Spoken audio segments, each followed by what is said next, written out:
Hey, what's going on, guys? This is Gamers Nation 1234. Thank you for watching. If you're watching, and we're gonna do our introduce yourself segment. So we're gonna go down the line. So we're gonna say, "Dirty, introduce yourself." What's up, people? It's your boy Dirty, just chilling. Just chill. We got Bawse. Introduce yourself. What's good? It's Brooklyn Bawse, the game is gamer. Follow me on YouTube at Brooklyn Bawse. Next, we got Lynn. Lynn, introduce yourself. Hey guys, this is Lynn, aka iPod One Reviewer, back with you again on this lovely rainy Monday. It's raining where you live. Oh God, yes, it's horrible. I love rain. I'm sorry. No, I don't. I I'm a can't rain stand person. it. It's supposed to rain like darn near all week. Ah, lucky. All right, Thuggy, introduce yourself. What's up, y'all? This your boy Lucky Plus. All right, and I am Will. How you doing? All right. So, does anybody have any stories that they want to share? Lynn, Wheel. do you have any stories you want to share? Sure. Go ahead. Well, how do you guys feel about definitive editions of games and things like that? Because there are games that are coming out where you can get, the definitive edition or, whatever the case may be. Is this something that you could see yourself purchasing if you already, for instance, Sleeping Dogs is getting a definitive edition, and considering, both Xbox and PlayStation gave away the full game, at one point, would you even consider buying, the definitive edition on, like, for said game or any game for that matter? How do you guys feel about definitive editions of games? Boss, you want to answer that first? Yeah, sure. Actually, I feel it's too many editions of games that are being made. And here's the reason why I say that, is the fact that usually at the end of the year, if a game is a big blockbuster, whether it came out in the beginning of the year or the middle of the year, at the end of the year, there's a Game of the Year edition with all the DLC. Mm-hmm. So what are we really getting with a definitive edition of a game that already have a Game of the Year edition? What we get with Watch Dogs, as the example, is better gameplay far as frame rate and graphical fidelity. So that's the only thing that you're getting. You're getting the up-ported game with a resolution is that much better, not significantly better, but not that much better. What I would like is actually different gameplay or more gameplay. You know what I mean? If there's going to be a definitive edition that you really need to have, which is so definitive, then actually put some more gameplay, more modes in it, make it something that the other Game of the Year edition in the copy of the game when it came out didn't have. So that's my thoughts on it. All right, all right. Dirty, since you dropped out, first I gotta wait. Ms.K!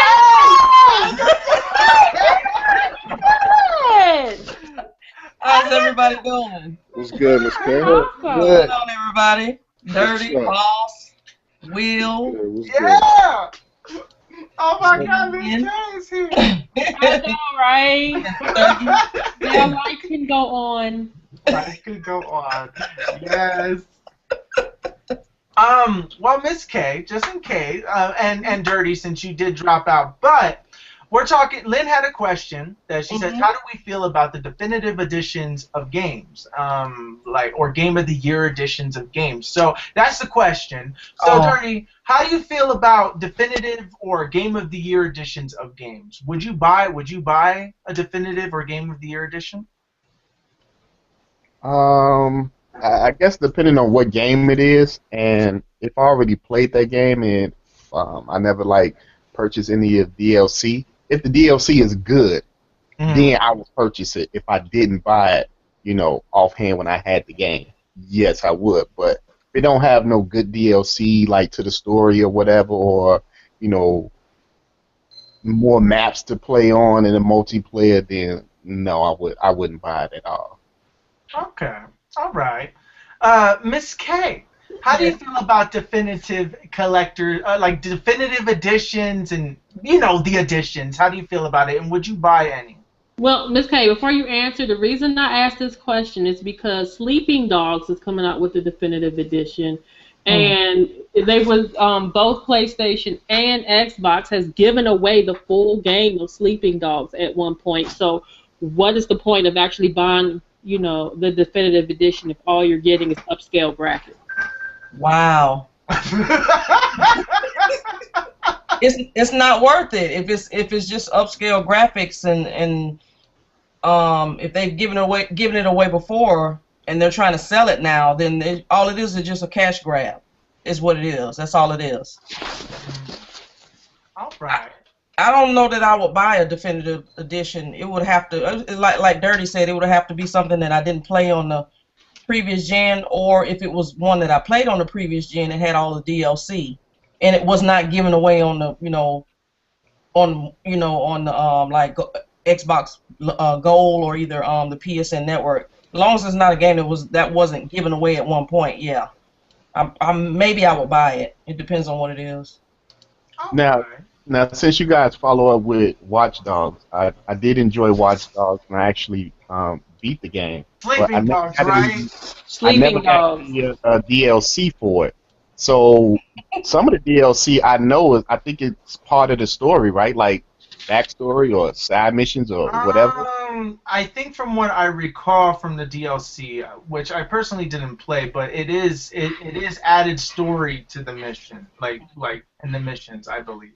Okay, well then I wouldn't mind picking up Watch Dogs again, but not at full price. I would get it when it's like $30 or something like that, It was Sleeping Dogs. What I say? You said Watch Dogs. Oh man. How dare you! One of them dogs. Hey, both It of them was a sleep. dog. Oh yeah, they're both dogs. One sleeps and one watches. That's just that. Yeah, I would get it. I would get the game again, but I would pay half the price for it. I wouldn't pay full price because No, full I price. got the game and I beat it already. So Right. getting it again for $60 just to get the DLC is not worth it. No. Not unless you got money to be throwing away. Yeah. Right. Thuggy, how do you feel about definitive editions or Game of the Year editions? And have you bought, or did you buy, or would you buy one? Oh no, I would never buy a definitive edition of any game. With any game, even Kingdom Hearts. Now, the only thing I would buy is if it's like a remake, like if it's like a PS2 game and like they remade that. I'll probably do that because I did purchase the Final Fantasy X a couple of months back because I wanted to play the game. I wanted to play that. But I wouldn't buy no definitive edition or no Game of the Year edition if I already got the game. Oh, okay. No, if I want the DLC, I will go and get it separately from the PSN store, Xbox Live Marketplace. Okay. All right. Me personally, I don't like. The thing is that I go back and forth with definitive editions. It depends on the game. Like if Red Dead Redemption were to come out with a definitive edition, I would be on it because I absolutely love that game, and I would like to experience that in a new way. Or like GTA 5. If GTA 5 were to state that heist missions will be online, DLC like free. It will. What? It will. Oh, they will? Yeah. Okay, but is it going to be day one? More than most likely it will. 'Cause Okay. That's going to be the only big bang that you can actually bring to the new consoles. That's what we've been waiting for last gen on the Xbox 360 and PS3. They know that if they're going to actually sell another billion of this game on the next gen console, because people are going to go out and buy it, Yeah. DLC is going to actually have to be a part of that. Right. Yeah. That DLC heist will have to be a part of it. It's just I'm still scared. They haven't really shown anything about it, So, like, Trent is all over it. He's buying it on PC, Xbox, and possibly PlayStation 4. agree. He loves that game. He loves it. That's like his favorite series. Yeah. And whatchamacallit? I don't know, but there's certain games like if Kingdom Hearts like 2.5 remix were supposed to come out like on the PlayStation 4, I get it. I wanted to, but it ain't happening. So I have to go through the PlayStation Now route.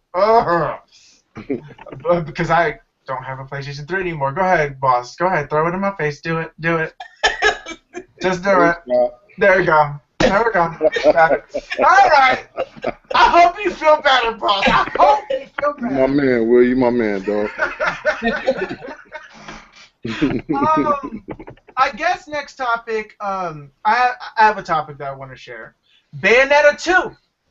The embargo has been lifted for Bayonetta 2, and a lot of people have been on the fence with this. You know, people are saying this game is too overly sexual. This game doesn't belong on the Wii U. This game is this. This game is that. This game was originally made by Sega, and published by Sega, and then they lost the publishing, so Nintendo took it, and now it went from a Sega game to a Nintendo game. So bad. Well, no, I don't mean it to make it sound bad. Nintendo took it. Nintendo took it. But no, because nobody wanted to buy it. Capcom didn't want to buy it. No other company wanted to buy it. I don't even think anybody bought Capcom yet. But Ooh, is it that bad? Yep. Well, Capcom has been doing their franchises since what? Since like the beginning of last gen. So they're the whammy of video games. Yes, they once rocked it, and now they don't. Done. You're whammied out. Yeah. Yes. Whammied out. Yes. Well, Bayonetta 2 is been getting a lot, and when I mean a lot of rave reviews. So I'm gonna go down this list real quick. Well, I'm tell you who scored it, what gave it off, and read a little bit about what they said. But only on the big ones. GameSpot. Yes, S-P-O-T. Yes, S-P-O-T. GameSpot gave it a perfect 10 out of 10. And basically, to summarize, I already told you what I thought about that one. In a year filled with promise of ever more elaborate experiences on all the shiny new hardware, that Bayonetta 2, a homage to classic game design and escapism, should be the most fun I've had playing a game all year is unexpected, but maybe it shouldn't have been. So that's what GameSpot has to say about it. Destructoid, 10 out of 10. 10 out of 10. Bayonetta 2 doesn't linger whenever a new concept is introduced, which is a pretty big accomplishment since it's running on all cylinders throughout. Whether it's flying through the air in a special boss fight or piloting a mech, the game keeps you interested throughout the 12 chapters without reusing mechanics over and over. The level of design is still reminiscent of Devil May Cry or God Hand in that semi-open world, allowing a good deal of exploration and hidden treasures. There's also more underwater parts this time around. Don't worry, they're good. Eurogamer gave it a 9 out of 10, Game Informer 9 out of 10, and Polygon gave it a 7.5, and here's why. I won't guess why the blatant over-sexualization is still there, often more intensely than before, but it causes otherwise a great game to require a much bigger mental compromise to enjoy. So, Bayonetta people are already calling it a classic. They're already calling it a classic for Bayonetta 2. So, what do you guys think about Bayonetta now that we know the reviews of it? Like, how skeptical were you before, and how are you now with it? So, we're going to start with Dirty. How do you feel about Bayonetta 2? What is your overall... What's your overall view of it, vision of it, or whatever? My overall view is I'm glad Nintendo actually stepped in and did this because I enjoyed the first Bayonetta.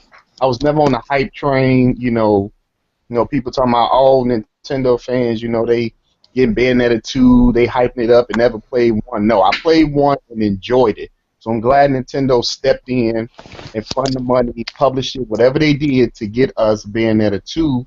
And from the demo is awesome. It's a beautiful game, combos after combos. Man, it's action packed. I think it's more action than the first one.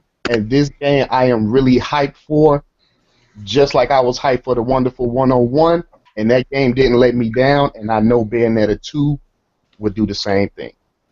Go ahead. So I figure for all the people that says that this game shouldn't be on Nintendo, don't get mad at Nintendo. Don't be mad at Nintendo fans. Be mad at Microsoft and Sony for turning it down because the game did not sell well on their console, and you guys did not play it when it was on your console. So go buy a Wii U and play the 10 out of 10 game of the year. I already have a gripe about this game. All right, what's your gripe? Go ahead. It's not allowing me to use the Pro Controller. I have to use the gamepad. No, you don't. I do. I'm using the Pro Controller on the. Well, it didn't give me that option of using the Pro Controller. On the demo, I have to use the touchpad. No, you don't. When you look at the touchpad, it shows a touchpad picture, but you just hit A on your Pro Controller and it will work. Yeah. It will. It's just that since it's a demo, it's not showing you all the control options, but you can use it. Well, I'm using the touchpad. Well, just try. Just next time you start the game and you boot it up, boot it up with your Pro Controller, and it will work. Trust me, it will. Bawse, how do you feel about Bayonetta 2? Now that you know that the reviews are like extremely overwhelmingly positive, and still it's not selling very well in Japan. But how do you feel about Bayonetta from before the reviews came out to now that you know what the reviews are? I played the Bayonetta, the first one, when that came out. I didn't get it day one, but I did get it, and I did play it. And, it was an enjoyable game. It wasn't anything that was memorable to me that really stood out that made me say, well, this is a game that I got to have again. I want to first say I'm glad that Nintendo is actually supporting the games that their fans want to play.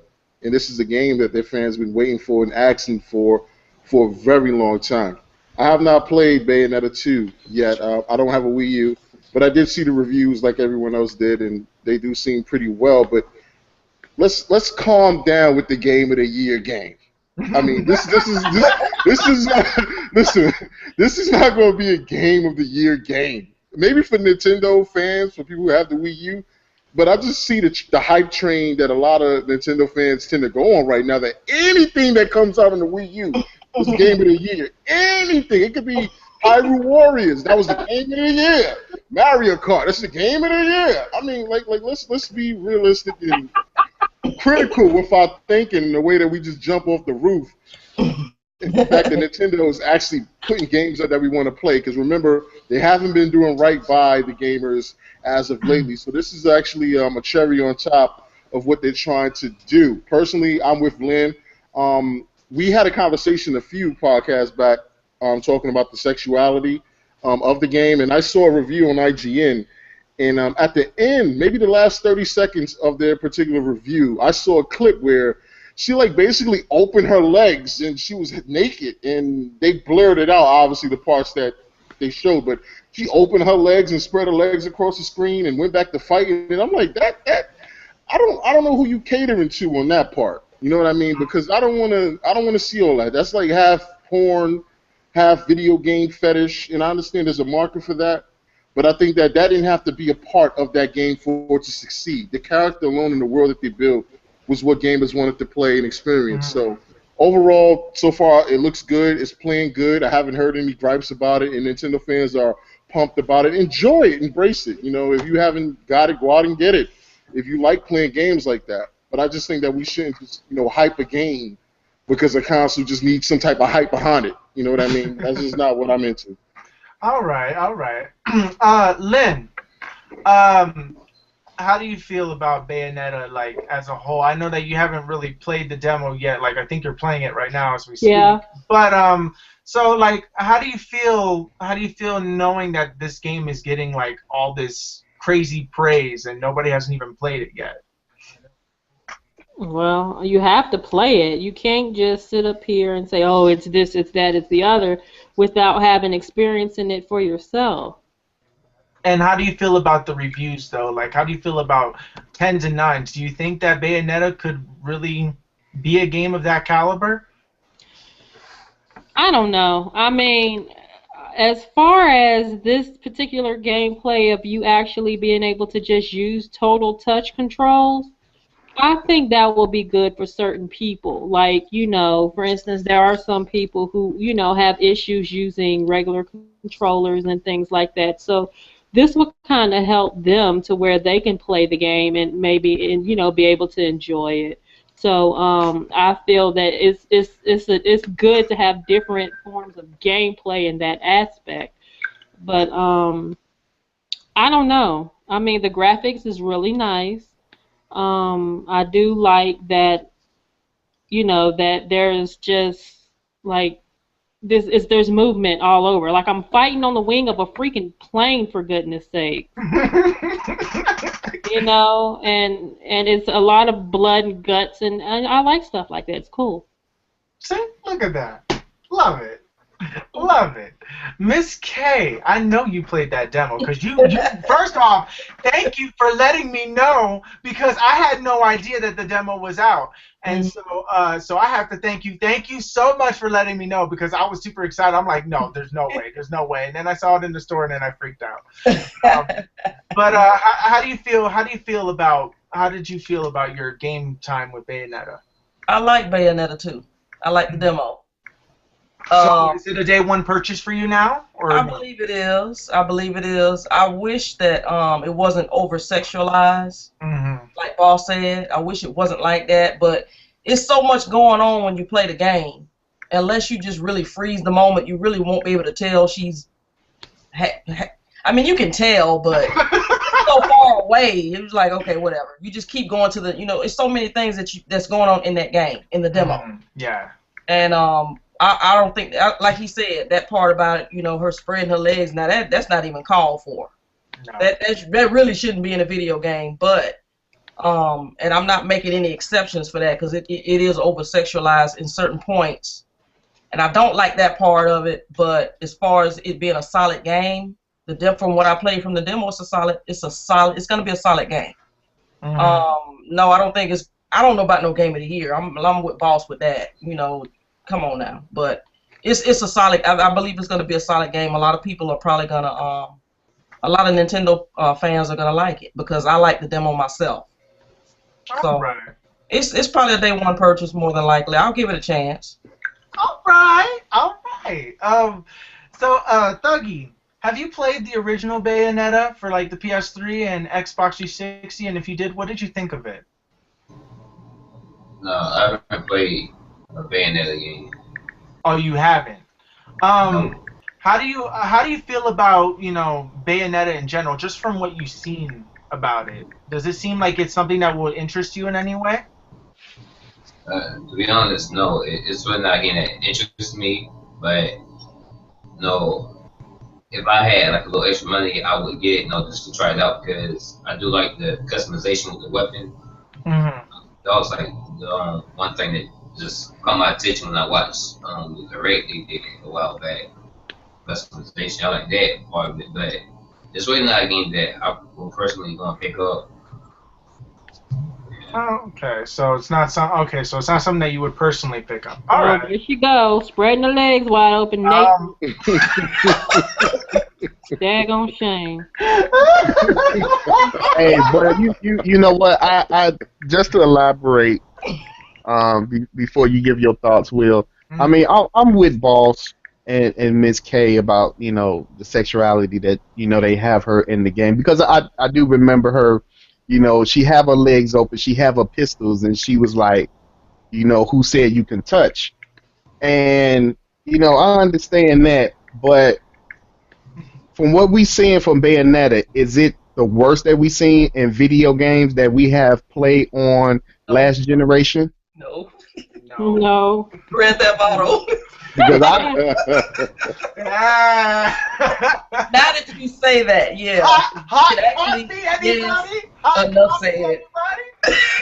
I mean, because I could think of think of Grand Theft Auto. I can think of What was that game? God of War with the boobs and God of War. Was it a game? Oh, shit, what's the name of that game? He was like Hercules. Was it? It wasn't God of War, was it? Or was it Conan? Conan had naked women just tied up, and they rubbing themselves when you uncut them from the from the stake that they tied up to, and they rubbing on themselves and moaning and groaning. I'm like, really? Like, you just got captured by a monster, and that's what you thinking about? It's moaning and groaning. I guess that's where they get the power of the Conan. I don't know. They getting all that power of Grace. Yeah. They're like, oh, Conan saved me. But, I mean, I understand what you guys saying, but to me, I done seen worse than Bayonetta. Yeah. I've seen worse. I just don't like the fact that it's the main character that only does that shit in the game. Well, she just now, Like, you know what I mean? now struck a pose, and then all her hair went, and so she's naked, and it's like, okay, what's the point in this? Like in GTA 5, right? I mean, you can get a blowjob in GTA 5. I mean, you can have sex in GTA 5. Yeah. But that's different parts of the game that you choose to go to and see and experience. But you have no choice but to experience this when you're playing this with this woman. Yeah. You have no choice but to be subjected to that no matter what. Like, you can't skip it. You can't. It's a part of the game. Right. That's the part I have about it, and that's the part that women that just feel like, you know what? Look, you don't need to have that part. Right. A part of this character, being that you're going to solely play with this character throughout the game. Mm-hmm. Well, I guess Japanese because I know the producer of the game or designer of the game is a female, and she was up there and she was demonstrating the game, and it's like she was all for it. You know what I'm saying? She helped design the game, so I guess maybe she's okay with it. You know, well, just not saying all Japanese women are okay with it, but well, the thing is that in Japan is it kind of like sex is a big part of their culture in really weird ways. Like, they always incorporate sex in their animes in some way. They always are there's a lot of sexual innuendos in Japanese culture. I can tell. So it's like, so with this one, with Bayonetta is pretty bad when it comes in terms of nudity. Like, I seen like a scene in, I think, the GameSpot review, and it's like really in the beginning, where she's wearing like this dress, like this really nice fancy dress, and she's like walking down in what looks like in front of a toy store, mind you. She's in front of a toy store where this monster attacks, jumps on this plane, and literally the monster rips her dress open. She's literally naked.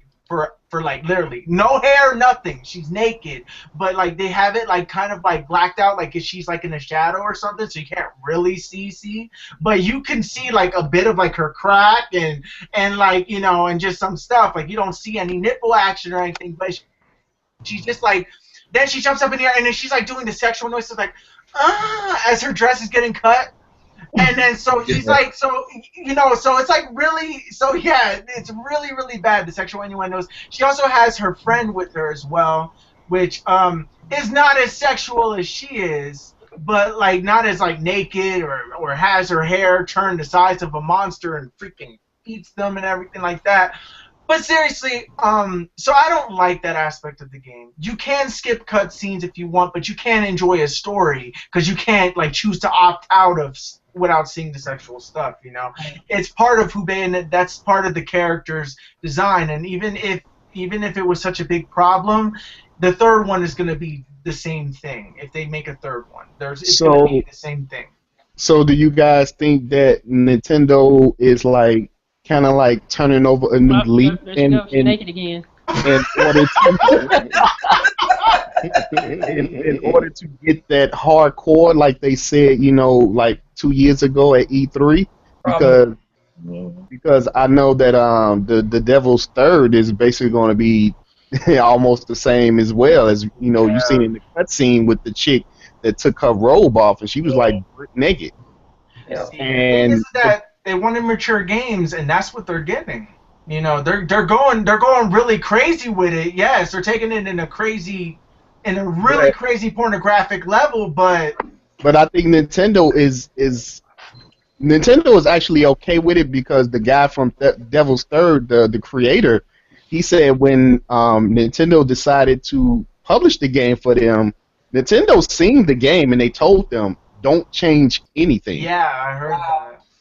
But it's like Nintendo is having its Miley Cyrus moment right now, you know. It's just like at first it was a cute little Disney thing, you know, being all sweet and innocent, doing little things like Mario and Peach, and maybe every now and again try to over-sexualize one of their female Nintendo characters like Peach or Rosalina or something like that with like a tight biker outfit or something. Oh, that's it.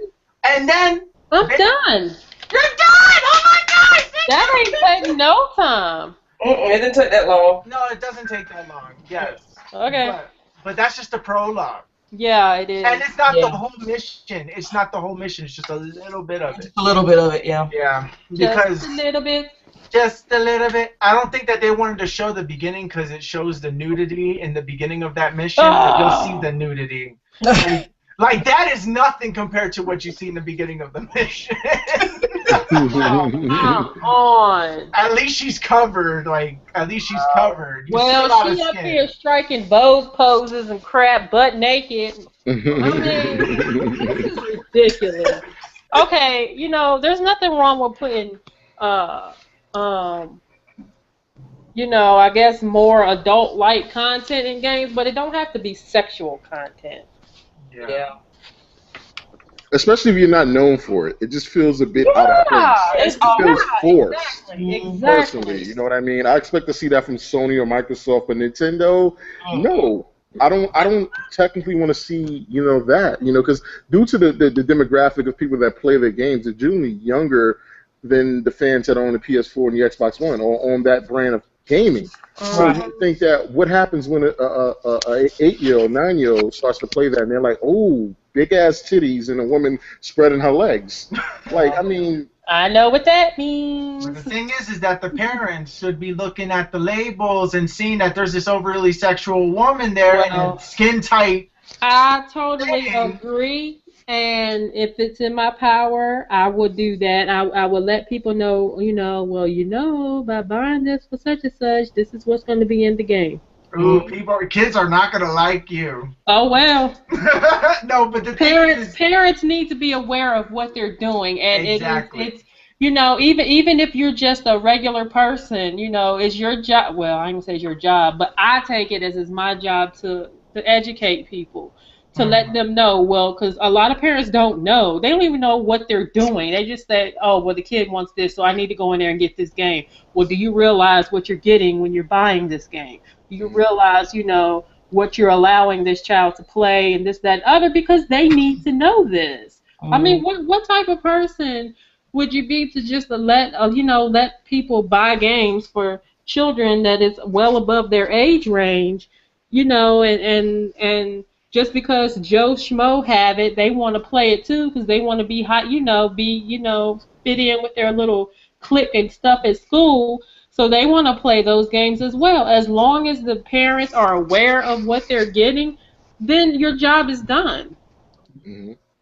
But the thing is that these games are even being named stuff that a parent should be like, oh God, that doesn't sound like it's good. Grand Theft Auto, I mean, like Killer Instinct, Red Dead Redemption. I've had a talk with a coworker in reference to that because she bought, you know, like games like that for her son, and he's not even 14.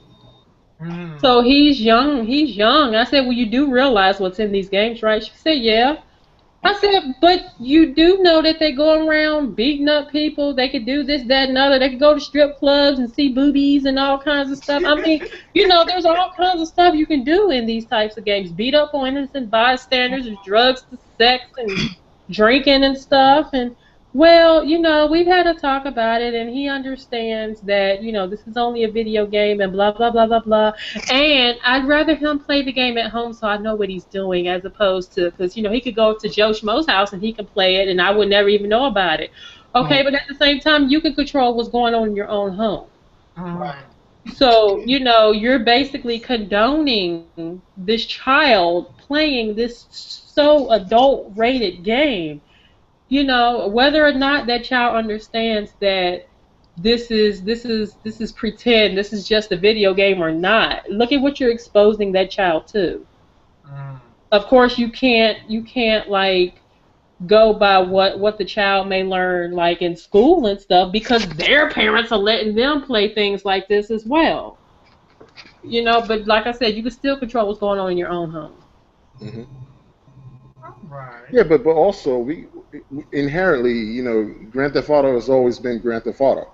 I mean, when it was for PlayStation, when it came out, even before that, when it was, I believe, on the Nintendo at some point, it was always I'm robbing your car and I'm shooting you and killing you. Uh-huh. It always had that premise. So I mean, yeah, I mean, it has a We degree know of what that. violence. Right. We It, know. it, it it Yeah. has a degree of violence and sexual orientation and explicit, content on it, but it's always been true to its form. And you can say pretty much the same thing for Bayonetta. Since it came out, it always carried that. But I just think that in the day and age that we're in, I just don't want that to be because if you take away those parts of the game, right? If you take away the sexuality out of Bayonetta, then what is Bayonetta? Is it a game that Exactly. we really play? It's Is a it something that we're female really interested in? shooting guns out of her feet. Right. Basically, is what she doing. But that's fine But though. basically, but if you take it out of the game, I think it'd still be a fun game. Because people like Because it I Bayonetta don't for its combat. She's a witch, right? Is that what she is? right. she's a She's a witch. witch. I mean, I don't care about her. You know what I'm saying? You know, her hair and clothes flying off to summon a monster. She could summon a monster with her suit on, and as long as the gameplay is still there like it is, you know what I'm saying? I'm fine with it. You know what I'm saying? I'm fine with it. I still think it'd be a fun game if her hair wasn't her clothes. You know what I'm Right. saying? Yeah. But But them like, combos are crazy. I tell you, them combos. yeah, like just Yeah. like her hair just be like turning into a freaking demon, and she's just naked there because her hair is doing all the work. Yeah. No, but the thing is that when it comes to mature content and games and things like that, obviously, we live in an age right now where this is considered the norm. It's not news to kids these days. There are people that are buying 5-year-olds Grand Theft Auto or Call of Duty or Gears of War or whatever game it is, and the titles are right there. The titles are there. Gears of War, like Grand Theft Auto, Red Dead Redemption, Killer Instinct, all these things that you're clearly seeing, and you're buying these kids. So these parents are aware that this game is bad, and it gets a bad reputation because yes, it gets spun in the media. Grand Theft Auto. Every time when a Grand Theft Auto game comes out, there's going to be a news story about it, about saying this game is overly violent. I don't like it. Whatever, whatever. Every talk show will be talking about it. Grand Theft Auto. Is it too violent for your kids? Things like there will always be things like that. So it's like, honestly, seriously, the thing is that Bayonetta does have a lot of over-sexualization in there, portrays women in a very negative way. I don't, personally, I don't like that aspect of Bayonetta. Bayonetta is the female version of Devil May Cry.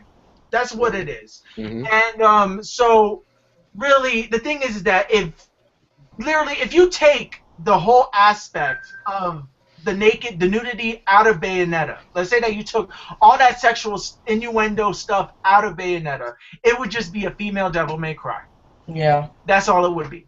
And then people would look at it as a Devil May Cry clone, and then that would be what it's known as. Like how the new Tomb Raider is compared to Uncharted now. When it should be the other way around, but but seriously, but I don't know, but it is what it is. I mean, not a lot of people are complaining about it, and I understand that we're in a gaming culture, and a lot of people aren't going to complain about it. They want to see it, so it's like, what can we do? I don't know, but so Bayonetta's coming out. It is overly sexual, but a lot of people are saying that if you could look past that stuff, it has a very deep combo system. Yes, this is Nintendo having its Miley Cyrus moment, you know, being the shock factor, like, oh my God, I can't believe she did that on the VMAs. You know, so instead of it being the VMAs, it's going to be the VGAs, like, you know, so whatever. So yeah, Nintendo's having its little Disney Pass and trying to be a little shock factor for everybody and things like that. I think they're also using it as an attention factor as well to get more people to view their console. It's like, Nintendo is doing games like this, and then people will be like, you know, oh wow, this is actually not the Wii, this is the Wii U. This is a whole other console, you know, because since they couldn't market it correctly the first time. But anyways, anybody have any other stories they would like to talk about? Anything that interests you that you stumbled across? Yeah, let me see. Now I gotta find it. Yeah. What about what Lynn said about the new Call of Duty Advanced War won't have quick scoping? Oh yeah, yeah. That's fine. Ms. K's like, that's fine. And she's like, I found an article about it. It says, I'm not a fan of quick scoping. The practice of quickly looking through the scope of a sniper rifle, snapping off a shot, and then immediately switching back to normal view. I admit that my dislike stems at least in part from my inability to do it with any degree of success. But I've also always been put off by the way hopping around while shooting an enormous rifle from the hip looks so utterly anti-sniper too. While it's common in many online shooters, including previous Call of Duty releases, Sledgehammer co-founder Michael Condrey says that the studio is taking steps to reduce the tactic in Advanced Warfare. Sledgehammer's focus for multiplayer is ensuring that skill, not an overpowered creative class, will determine the outcome of online battles. So that someone who is perfected playing as a sniper will be on equal footing with other players who have developed comparable skills with assault rifles or shotguns. Sniper classes are not going to be overpowered relatives to their peers. The ability to master a sniper rifle and be great at it will be equal to the ability to master any other class. So there you go. So quick scoping is going to be nerfed. So So how does everybody feel about that? That's good. That's good. Ms.K, like Ms.K, how do you play? You play a lot of Call of Duty multiplayer. How does quick scoping affect you? Did you ever use it? Not really. Not really. No, if you know how to play a Call of Duty or any first-person shooter, you don't have to use it if you know what you're doing. I have another question. Since you were part of the military, do you think it is smart on the battlefield for a person to attempt quick scoping, hopping around like an idiot while looking in their scope and shooting things? It doesn't work that way, because if you're quick scoping and if you're actual sniper in the military, you're laying in one position and you're covered. That's the last thing you want to do is jump around. If you jump around, you're gonna get killed. There we go. I mean, yeah, if you're gonna can't quick scope and jump around, it's just not reality. It's not reality. So you are perfectly fine with them taking that out. I'm glad they more realistically. Yeah. All right. Well, Dirty, what's your thoughts on it? You know what? I don't mind people doing quick scope, but I'm happy it's going, because some people just get carried away with it. You know what I'm saying? It's like they don't know how to use any other weapon. If you tell them to use any other weapon, it's like they down at the bottom of the list of kills. You know, and then you have people that, you know, get at the lobby and brag. I'm like, dude, you bragging because you got, you know, 50 kills and 3 deaths, but look how easy your kills are when you don't have to look down the scope. Right. You know, you just barely pulling up the scope and pull the trigger, and that person is dead from a distance or close range. So, right. You know, so there's no skill in quick scoping. I don't think you don't have to have a skill. You don't have to have skill for that. Right. You know, I had a buddy that wanted to teach me the quick scope, and I told him no. I'm like, for what? It takes the fun out the game.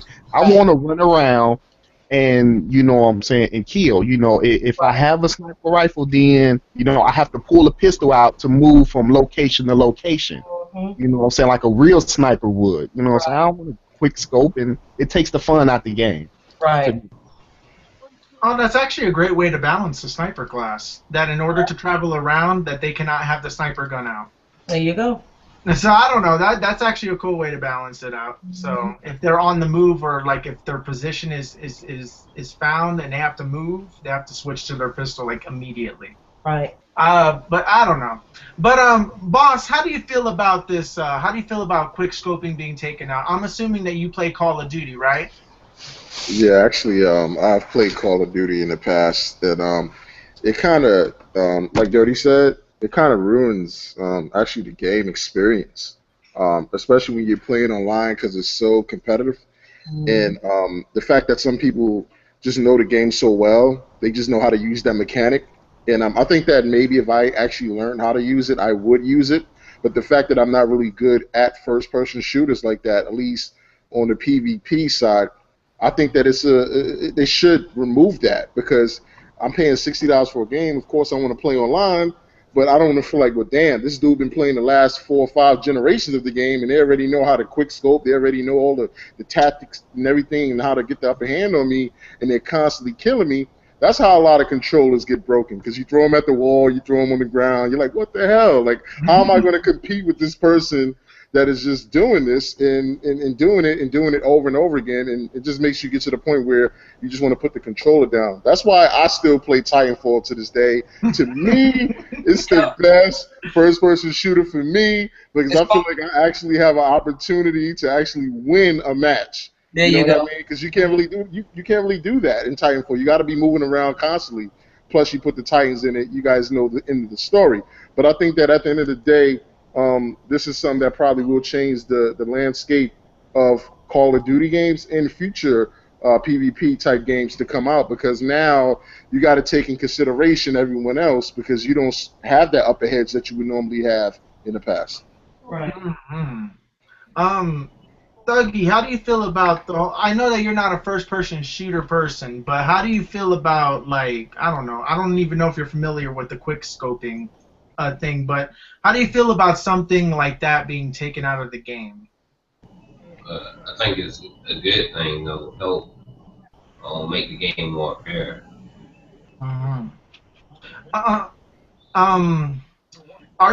Do you play the Call of Duty series? Last one I played I played Black Ops 2 a little bit, but I ain't played online. I just played a little bit of the campaign. Oh, okay. Lynn, I don't know if you're muted for a reason, but are you there? Okay, well, I guess I'll give my opinion. Well, personally, I'm glad that quick scoping's off. Normally, I'm not a Call of Duty guy. I'm more of a Gears of War type of guy because I like the third-person perspective. That's just me. But seriously, I'm glad that it's taken out. The thing is one of the reasons why I did not like Call of Duty, like why I never stick with it, is because the thing is that like Dirty says, I'm a person, I like to run around the map, and obviously I understand that snipers, that's the whole purpose. They're gonna shoot you, if you're gonna be running around and stuff. The thing is that with Call of Duty, my problem with Call of Duty is I can't find nobody to kill. Everybody's hiding somewhere. So I'm like, I can't take it, and then I get bored, and then I get killed, and I'm like, where did that come from? And then I look at the red dot, and then I go to where the red dot was, and then nobody there. So it's like I don't even know. And then on top of that, they add those perks where people have helicopters and stuff like that. I'm like, that's just not fair. Make a person that's powerful and make them even more powerful. That's not even fair. I mean, like, whatever.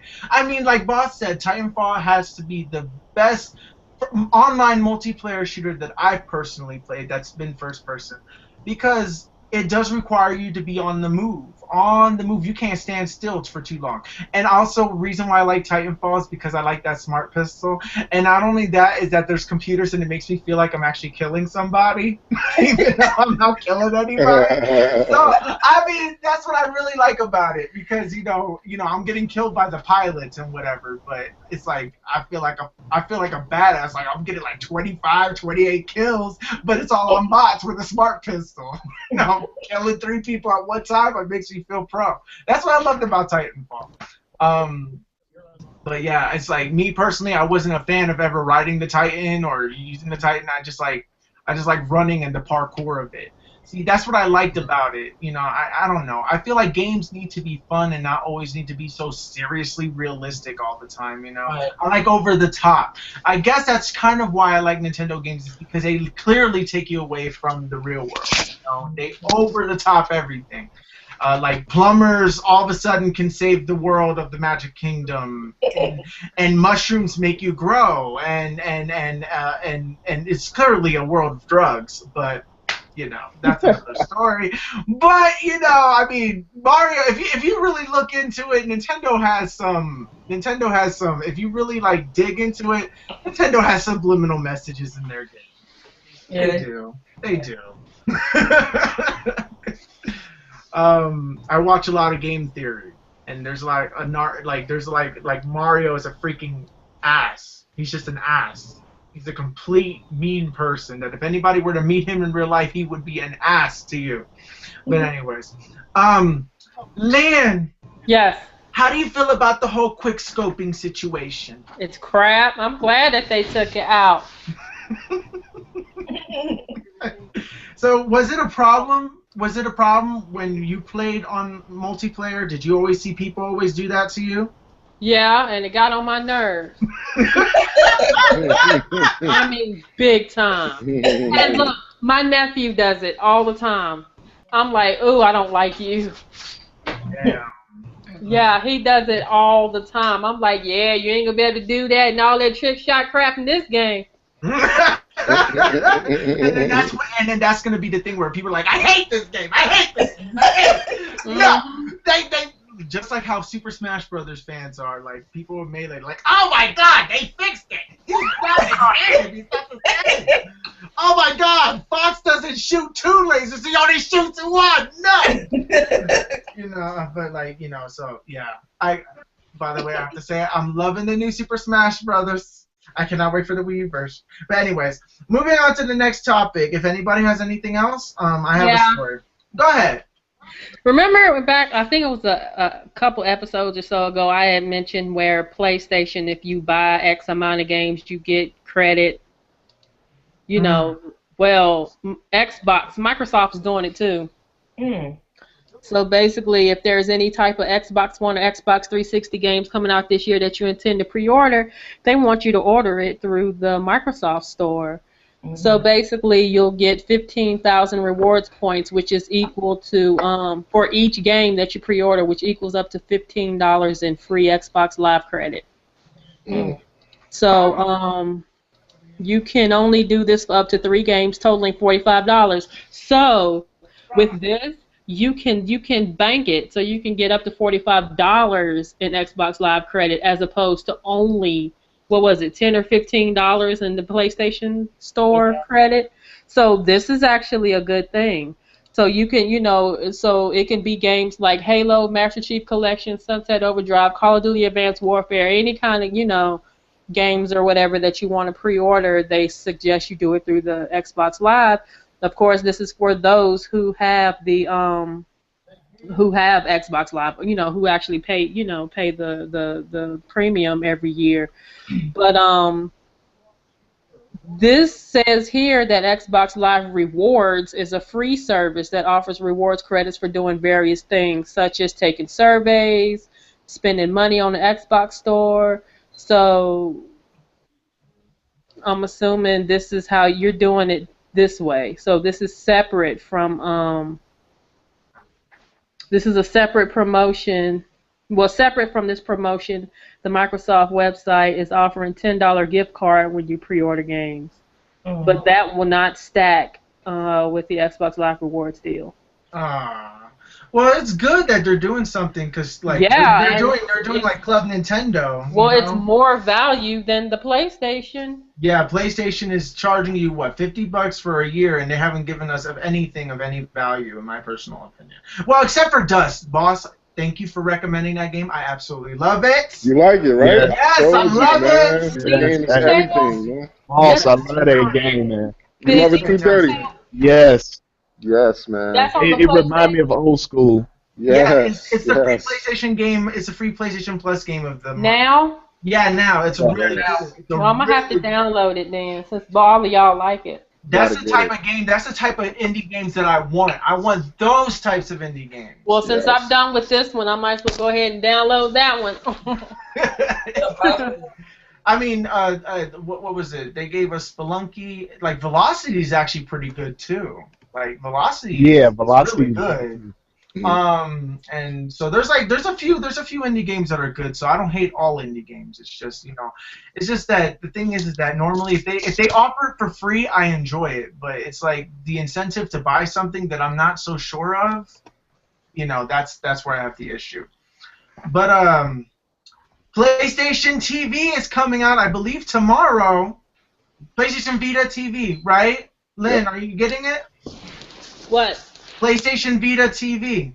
Oh, definitely. All right, well, just so you know, because some people were complaining that some games weren't going to work day one for the PlayStation Vita TV, because not all games have been translated. Well, it shows that Killzone Mercenaries got an update, so by tomorrow, when you get your PlayStation Vita TV or your PlayStation TV, whatever you want to call it, Is it tomorrow?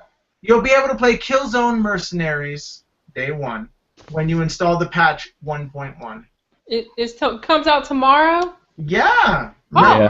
cool. You got it pre-ordered, don't you? I know, but I don't. I mean, with this stupid phone, it's hard for me to tell when my pre-orders are ready. All right. Oh my God! Wait a minute. You can't even play Uncharted Golden Abyss on the PS TV? See, this is why. Look at what Sony's doing. Sony's going through maintenance right now, and Sony, this Vita TV is not even ready to be on the market because it doesn't support all the Vita games. Whatever. Never mind. Whatever. Sony. All right. Next, Rainbow Six Siege will be 60 frames per second on all platforms, not just PlayStation, but Xbox One as well. So you will be getting. Why are they trying to make things across the board? If it fits good, if it fits well on one console better than the other because it's easier to develop for, or you can take advantage of having the higher frames per second, why not do that as opposed to try and make it fit? Well, people That's will complain. that's what a lot of people are doing. I'm sorry, but if my console is better suited for things like that, then they need to do it that way. If the other console can't handle it, then so be it. That's why people own multiple consoles, those that can. It should be a standard across the board. Yes. That should be the standard. It should be, if you can get 60 frames per second on the PS4, you should be able to get it on the Xbox One too. But sometimes they can't though. Yeah, they need to beef up the something. They I don't know. This is supposed to be, current gen, next gen. They need to tighten up. I agree. I totally agree. But like I said, that's why, if it works for one and not the other, then so be it. Because, I mean, every console is not built the same. True. Instead of trying to make it fit, oh, well, I'm going to have to dumb down the graphics on this because I can't get that high on the other console. Why? Why do some people have to suffer, because of the other? Even though, to the naked eye, you're not going to be able to tell the difference anyway. Yeah, I agree with you. To me, my issue wasn't the fact that it was 900p. My issue is the fact that you're lying to me, telling me that it can't be better than what you're saying it is. Right. Not only that, the last game that you came out last year, it was Assassin's Creed Black Flag. That was 1080p. So how could this next Assassin's Creed not be able to run at 1080p? Exactly. So I think that you got to be either lying to the consumers or you really just think we're stupid. And I think that if people continue to allow this to go on, it's going to bleed into every other form of entertainment. So that's why we got to nip it in the bud now and hold them to what they say they're going to do and what we know they can do, because we're not getting our bang for our buck. Yep. Right. That's why I said it can be standard if they want it to be. They think gamers are stupid. They really do. They can do 1080p, 60 frames per second on both consoles. They try to fool people, but ain't nobody, some people fall for it, but if they can do it on certain games, they can do it across both the platforms, the PS4 and the Xbox One. So. Like, I'm getting sick and tired of this whole, like Bawse said. Assassin's Creed can be played at 1080p 60 frames per second. But they're making it 900p 30 frames per second. just because one console cannot handle. But they're saying that they're doing that because I don't know if it was they're trying to appease people. They're trying to keep down the quote unquote console wars. But like I said, in essence, they're just dumbing it down because they don't want to hear backlash. Oh freaking well, if people got a problem with it, then you buy that console. Simple as that. And like I said, some people may not be able to do that or may have to save up for it. So do everybody else. We got to save up money too to get these consoles. And sometimes, if that's what you want, then you're going to have to save up the money to get it. Stop dumbing down the graphics or whatever the case may be, or the frames per second or whatever the case may be, because you're trying to appease everybody, and that's not going to happen. You can't please everyone ever. No. That's never going to happen. But the developers said that, with this generation consoles we have now, it's like a dream come true to them because they can make. But they're not taking heed to it. They're not pushing the consoles to their peak.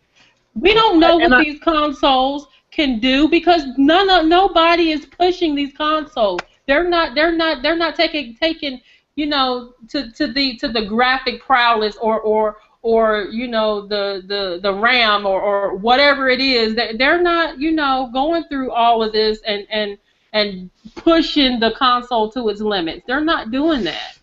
I agree with you. You know what they're doing?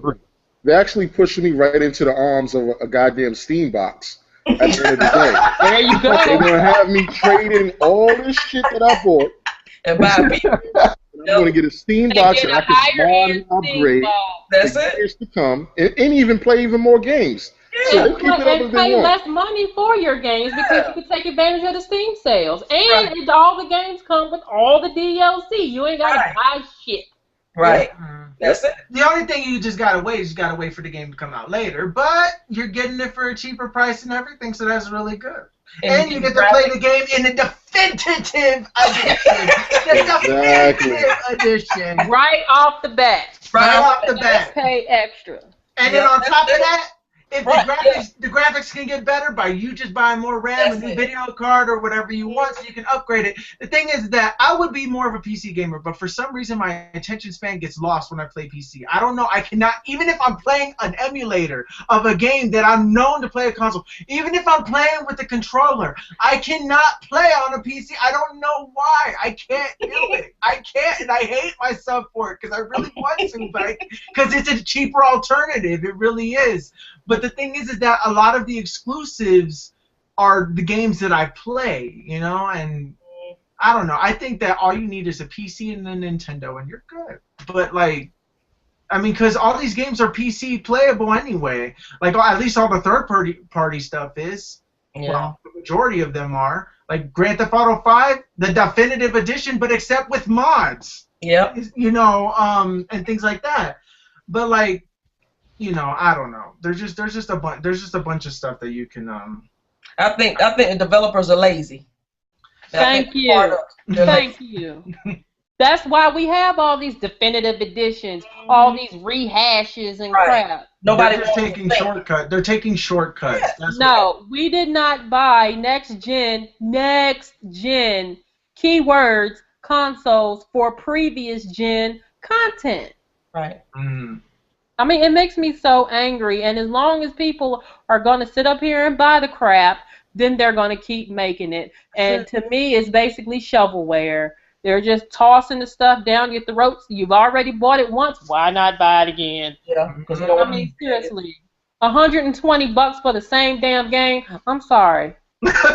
Well, see, I mean, the way that the gaming industry is doing it is because they know mass majority of us love to look at the game. That's the first thing we see is graphics. Yeah. Right. So in order to get us, they're going to show us that 1080p. You know what I'm saying? Now all of a sudden it's 60 frames per second. You know what I'm saying? Last gen we didn't care what frame it was in, long as it was playable. Mm-hmm. You know what I'm saying? And we knew we wasn't getting true 1080p because everything was upscale from 560p to 720p. Right. So now all of a sudden with the new console, just because it has more RAM and everything, more memory, this is what people expect. Mm-hmm.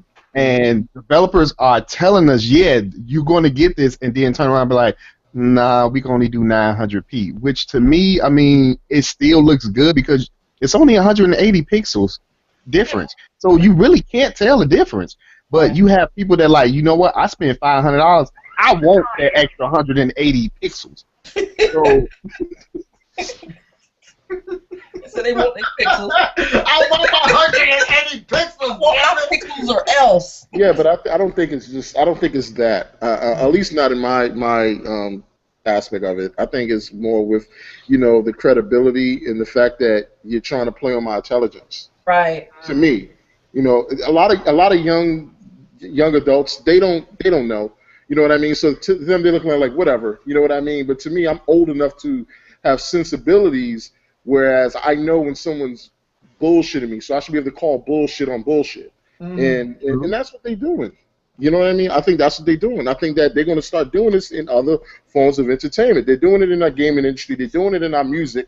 They're putting out music that is so bad that everyone has no choice but to buy it and accept it and support it when it's not even good. And I think that is just a way that we're going right now in the entertainment industry. Yeah. We're just getting controlled by a big mass corporations of everything. What is it? Corporate America? Is that what they call it? Corporate America? The way to control people using technologies and stuff like. Oh my God. Ooh. Does anybody else have anything to add to the story?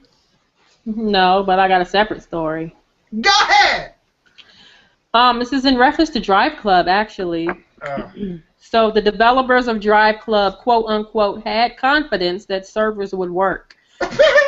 Evolution Studios said it was unable to foresee Drive Club's current server issues, which have crippled the racer's online features since launch last week.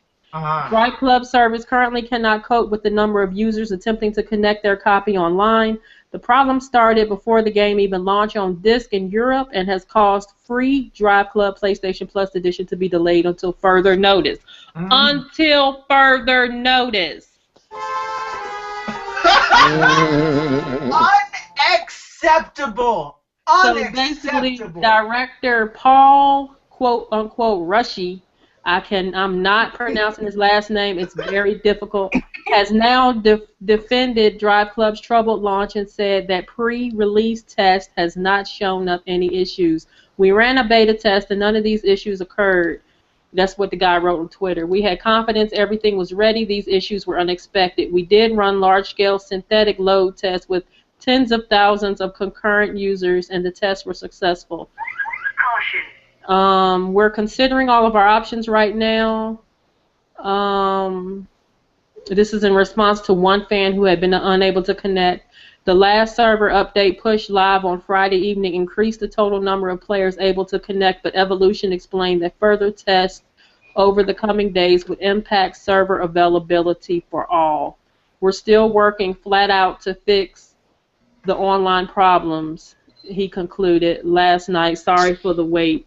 So what do you guys think about this? Me personally, I feel they should have been prepared from get-go, considering they knew, how many people were buying this game, at least from the pre-orders. That's not even accounting for the PlayStation Plus of all those people that could potentially download the game. And me personally, I don't even want it now. I don't care if it is free. I'm not downloading it. I mean, what I personally think about it is that, one, they couldn't even get a free version out. Two, no, wait. This is a problem when 2 weeks before the game is scheduled to come out as one of your launch titles, and then you delay it by 6 months, and then when it's ready to come out a second time, you delay it another 6 months, and then when the game finally comes out, it gets lackluster reviews, and then on top of that, the promise of the PlayStation Plus version that we were supposed to be getting, you ain't even following on that, and then on top of that, server issues, and this is the next gen. Now that excuse is gone. That excuse is gone. It shouldn't even be existing. If Drive Club was coming out on Xbox One instead of PlayStation, this would have not have been an issue.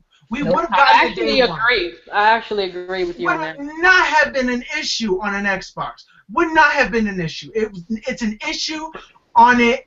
PlayStation has server issues, and hopefully, this being a massive flop will get Sony to finally see the error of their damn ways and stop being so damn stubborn and freaking get more servers. Yep.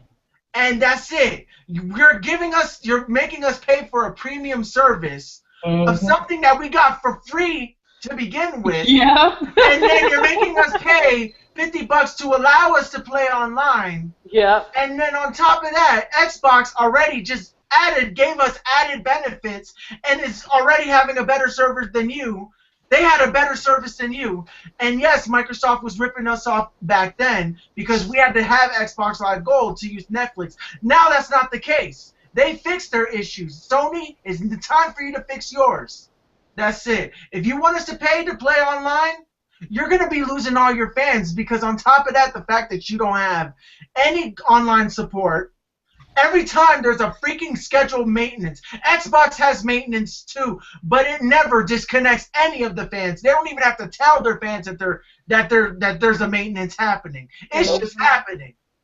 They have servers to handle the traffic. Yep. To fix something. Mhm. So, and Xbox is getting updates every week or every 2 weeks. Sony, we're waiting for a big, massive update and nothing. They're not saying anything, and this is disappointing. It's like Sony had like this big top of the line thing, and then they just freaking ruined it. I gotta say, I love Sony, I love Xbox, I love Nintendo, and I love them all in their own ways. But there are times where each company is just such a freaking mess up, screw up, and I hate it. How the hell does the company that's on top of the world right now in console sales be doing so bad? But whatever. That's just me. Get him, Will. That is just me. I'm like, the thing is that I'm sorry. Right now, when it comes in terms of games, like games that I've been actually having fun with, and this is my own personal opinion, I've been having more fun with my Nintendo. The thing is that I understand that Wii U did not have a good 2 years. Yes, it had a terrible 2 years. But Nintendo is fixing it. Microsoft fixed their problems when they got rid of all those damn people, and then they got a younger person that run the stuff. Now Sony needs to do the same damn thing.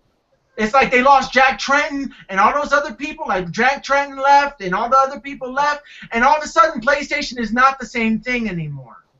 They like fired or got rid of people that were actually good for the company, that actually turned from what Xbox 360 was dominating, and they made it to PS3 was dominating for the end of the console cycle. The thing is that there's not enough exclusives to make the purchases that we had justified. And then the exclusives that you give us, especially Drive Club, is a piece of crap. And I'm just like, what? I'm sorry. That was a Will rant moment. Done. I don't want to lose my head. I don't want to lose my head. Because I will. And I don't want to lose it over a game that I didn't even plan on buying in the first place. So, oh, and other news. Gran Turismo is 7 is slated to come out in next year or 2016. So be on the lookout for actual racer. Yeah. Well, I mean, Will, you pretty much summed it all up. I mean, with all that. I mean, but I think that I really don't see the wave in why there's so many racers that are actually coming out this generation cycle. I mean, it's not like it's always been a popular genre for gamers to play in. I mean, there's always been a niche genre. I mean, if you like races, then you're going to gravitate towards it. But Drive Club is that game that is just the epitome of developers. Not only did they have a year in advance to actually fix this game because it was set to come out on the PS4 launch, but this is the prime example of developers saying, we can do whatever we want with your money. You might have pre-ordered this game a year ago, and now we can't even put out a fucking beta of the shit. Not only that, we put out a game that's $59.99 retail price that doesn't even run, that only have European cars, that, I mean, that is a closed circuit track. This is a next-gen game that's supposed to compete with next-gen games only, and it's not even competing with last-gen. No And way. we have to we can complain about it. Now we can be mad about it, but if we are not thinking economically savvy, meaning if we're not voting actually with our wallet and not buying this garbage, but not promoting this garbage, and having the developers who made this game take a loss, then they're not going to realize the error in their ways. They're going to continue to do what they want to do, and they're going to continue to profit from us. Thank God I didn't pre-order this thing when it actually was. Because I would have been like, damn, I waited a year a year later for this thing to come out, and you're telling me you're still not done with it? Or what you been, you see what I'm saying? What you've been doing with the surplus money that you've been gaining throughout this entire year? You know, what you been doing with that extra money? Like, are you going to refund people that don't even want to buy this shit now, or actually already bought it, want to return it? I mean, it's just bad product. It's bad product and marketing placement of a game that just doesn't even have a future at this point. No one's looking for Drive Club 2 because they can't even get Drive Club 1. Exactly. So I mean, it's a shame. Mm-hmm. It's a very big shame. We also have a comment on this. Ghost Train 77. Thank you for watching the show.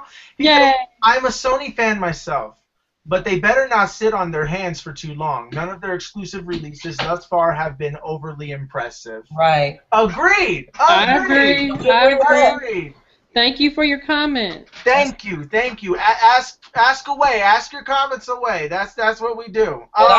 And I agree with Bawse. The best way to let these developers know that they have screwed up is not to not buy the game. I didn't buy it.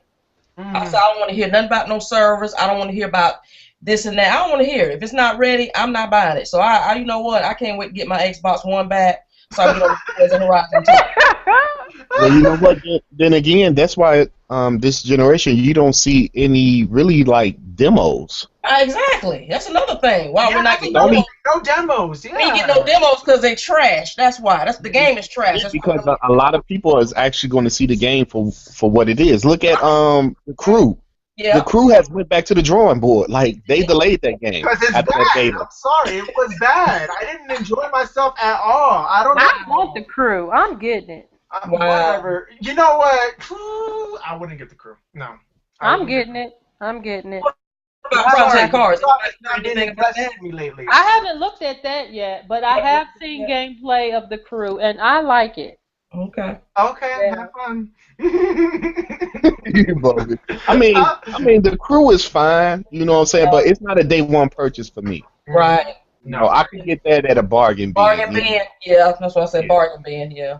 I'm sorry. The only competition is Forza Horizon 2 and Gran Turismo 7. Those are going to be the only thing. Like, well, I'm pretty sure that another Forza will be coming out before Gran Turismo. But like, I'm pretty sure that like seriously that is the only thing that Sony can put out to compete with Forza. You know, Forza I guess is the definitive driving game. You know, I don't know if that's actually true, but you know, from what I played on the demo, because Xbox is giving demos. Like they gave the demo to the Disney Fantasia things, and I personally had fun with Fantasia. I was gonna like throw that away. I'm like, wow, this is actually kind of cool. but seriously, I don't know anymore. It's just that like I'm even worried about that damn Bloodborne. I'm worried about like Bloodborne ain't like I don't even know anymore. What about NBA Live? Oh wow. NBA Live. What you think about it? You know what? I used to be a fan of Live a long time ago. From what I've seen, it does look like a step up from 14, but I would have to play it. Like they would literally have to put a demo out or send me a test game or something before I. Well, they had the demo for 14, and it wasn't good. It just wasn't good. People hated that game. Wow. Like, they hated it. It was bad. I'm sorry, boss. Go ahead. No, I remember when NBA Live 11 was going to come out, and they was changing the name to Elite, and I wish I still had the demo on my 360, and I deleted it. That game was so freaking terrible. Wow. Just the animation, the look of it looked like a PS2 game. Oh my! It wasn't even an HD. I think it was. I think it was 480i. It's just. It was. 480. Oh my God. What the I stand for, right? The I stand for incomplete. And I think. I really think they took Elite and made 14. Wow. So 15 is like a big step up, but I still have to play. Yeah, people. I mean, I still wanna try it before I buy it. Buy it, yeah. But 2K is still gonna get. Oh yeah, you know it. Gonna get the most play. I mean, can we just say that EA just make bad sport games? Yeah, I mean, we can say that. can we let 2K make a football game, please? I mean, Boss, I am with you on that because I haven't bought a Madden game since Madden 06 on the 360. When I seen they was all bodybuilders, yeah. I was like, you know what? I'm done. I'm sorry, Rex Grossman, when he was playing for Chicago Bears, this dude do not look like Hercules walking up to the line of scrimmage. I'm sorry. Oh my God. I just Kuuppon gave says up. hi. Yeah, I don't blame you. Kuuppon says hi. Hi, Oh, Kuuppon. hey, how you doing? What's Hey, good, Kuuppon. Kuuppon? What's up, girl? How you doing? God, NBA Live. I'm just gonna straight up say that it's not gonna be good. I don't have to play it to find out. I mean, honestly, yes, I'm prejudging a game before I actually play it, but I can honestly say I don't even play the sports games, but I can honestly say the 2K series is a hell of a lot better. Yeah. And I have a lot more fun with the 2K series than I ever had with, anything that EA ever threw out. I always got bored of EA games. I don't know why. Can I put this out here? Can I put this out there too? Go ahead. If 2K15 didn't come out, we would have still been fine with 2K14. That's how good their product is. Yeah, you're right. Yeah. Their product is really good. Mm-hmm. They put effort into it. Yes, they do. They don't take something that's like last gen and then they freaking like just throw a new coat of paint on it and that's it. No, they do a whole different game. It's like it just seems like they rebuild it from the ground up. Maybe they'll take some things from the older games and just kind of like and just make it more prettier or nicer to look at. Like they put detail in the audience. I have never seen any game. They usually half-ass the audience. It's like 3 people clapping their hands like this, and it's the same model on repeat. But it seems like in this one that there's like that they made a lot more. That there's a lot more. And these are things that you don't really notice because you're more focused on the game. But the fact that they pay attention to details like that is really good. What got me in 15? I was playing my nephew, and I was up by like 15 in the fourth quarter, late in the fourth quarter. Mm-hmm.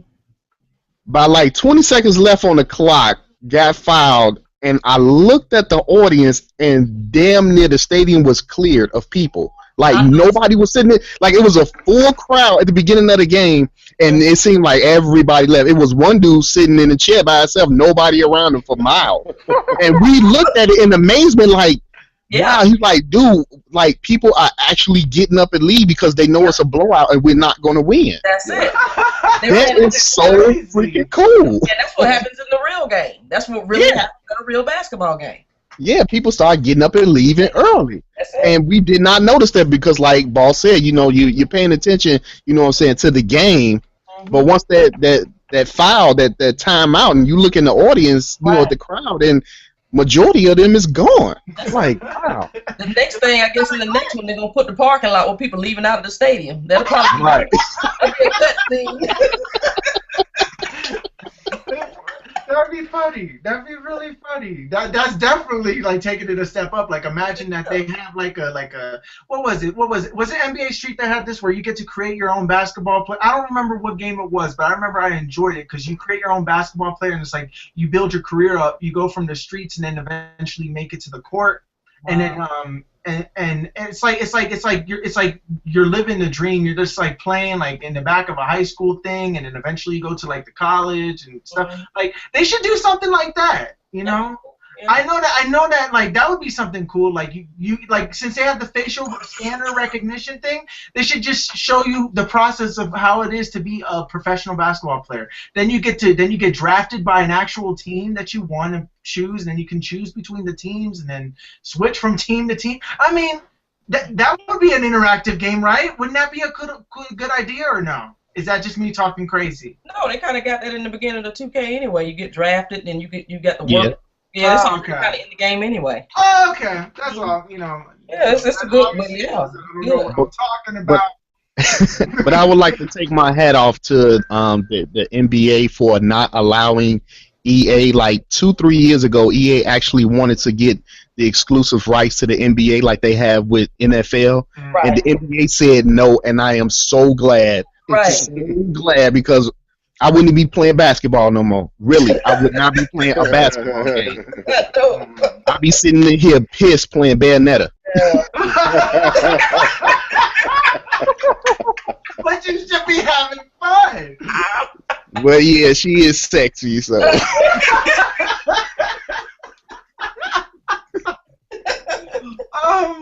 All right. I have an interesting article that would probably grab the attention of Nintendo fans. Nintendo announces a month of Donkey Kong eShop deals. Donkey Kong Country Trilogy and the Donkey Kong Land trilogies are headed to the Virtual Console. Oh yeah, I saw that. Yes! October will see the re-release of 2 classic Donkey Kong series and the SNES Donkey Kong Country Trilogy for the Wii U and the Game Boy Donkey Kong Land Trilogy for 3DS Virtual Console. The original Donkey Kong Country will be available to download this Thursday. Priced, this is euros. I'm assuming $4.99 or $3.99. I don't know. And I guess I don't know. Anyways, but for those who watch us in Europe or anything like that, if there is anybody, it is 549 euros. I don't know how to say it, and 359 euros for the 3DS ones. So actually, I'm very excited for this. I love the Donkey Kong Country trilogy. Yeah. I think I may get this. It's like I have to get this. Yep. And it's coming out on my birthday. Well, that's yes. Oh my God! No, Kuuppon just did not say what I thought she said. She said, "Boo! No one likes Donkey Kong." Wow, doesn't that sound like that line? Messing with you. That sounds like that line from Billy Madison where he's like, Mortal Kombat is the greatest game ever made. And he's like, no, I actually have to disagree. I think Donkey Kong's the best game. Donkey Kong sucks! Oh my God. Well, does anybody have any other stories they would like to add before we end this show? Yes, actually one more. The Walking Dead premiered the other night, season 5, and it is the most watched episode ever. Season 5, first episode, the most watched ever of any television series ever created. Do you have a number, like a number of how many people watched it? Don't have a number, but it has to be a lot at the moment. I'm assuming if it's anything more than like American Idol's numbers, that could be like over what, like 180 million people. And that was a good episode last night too. I didn't see it. Don't spoil it. No, I'm not going to spoil it for you. I'm not going to spoil it. I need to see it. Actually, I have to catch up with season 4. I'm a terrible person. Yes, I know. I haven't seen them all either. It's just the thing is that I watched season 3 and then it was like, and I was watching it as the season was progressing, and then season 4 comes along and I'm like, and then I don't know, I was like stuck watching Game of Thrones and all these other shows in the mix, and then I just kind of like said, I'll just wait for the Walking Dead season to be over, and then for some reason I just never got to it. So I have to so I really got to catch up on it, especially after I saw that Carl Rhymes or whatever his name, with Carl Jr. rap video. I feel like I have to watch The Walking Dead now. Just to see where that episode comes from, where he's yelling at his dad. He's saying, like archery, you're like a sticky tea. You get a funeral if you don't wise up and call Papa.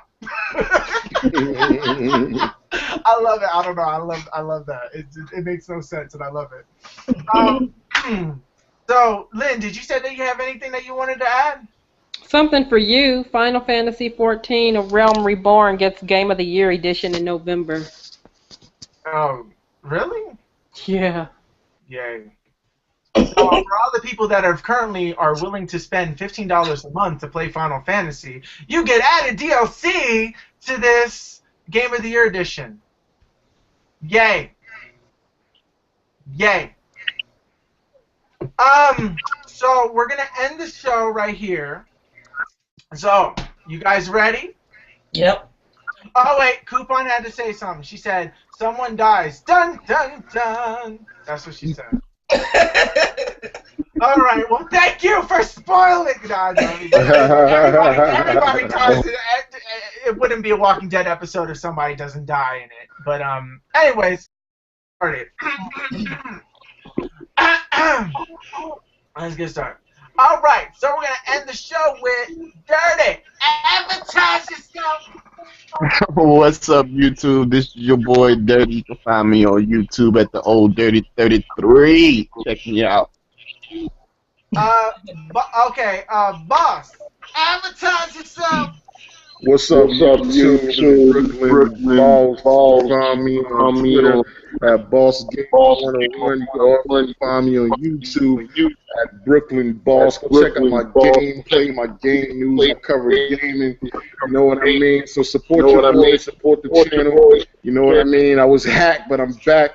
I'm doing it dolo right now, so support the kid. All right. I have a question, Bawse. Is this Mutada you?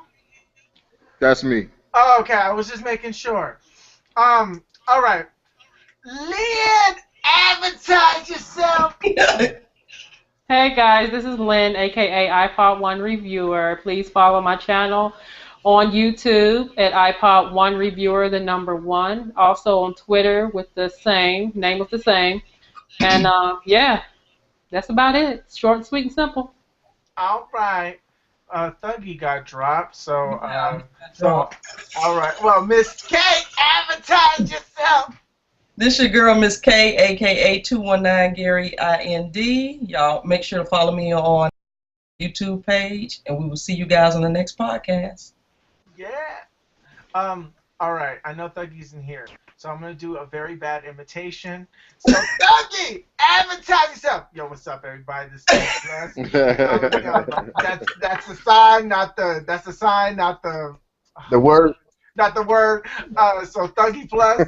Be sure to follow me on Twitter. And God, that was a bad impersonation. You want me to do it? You want me to do it? Don't do me, bro. Don't ever do me. I won't. I'll let Lynn do you.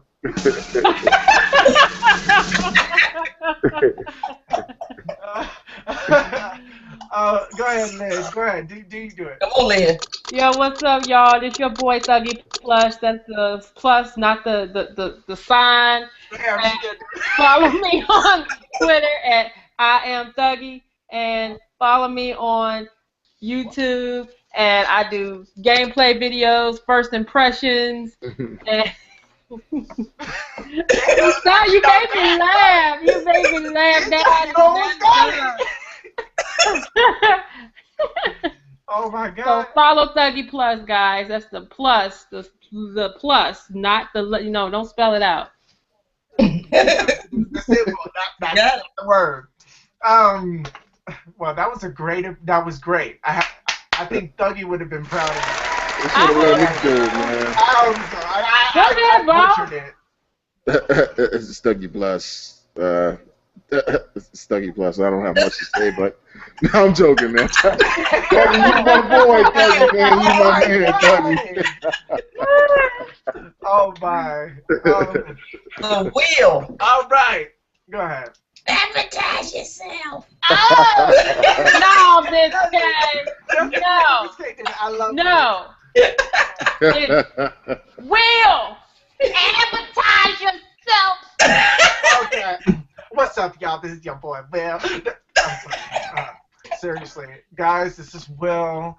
I have a channel where I blog, which is Dark Rule 1030, which I don't normally do videos on that anymore. But hey, if you want to see me complain about life for the last 6 years of my life, go ahead and do it.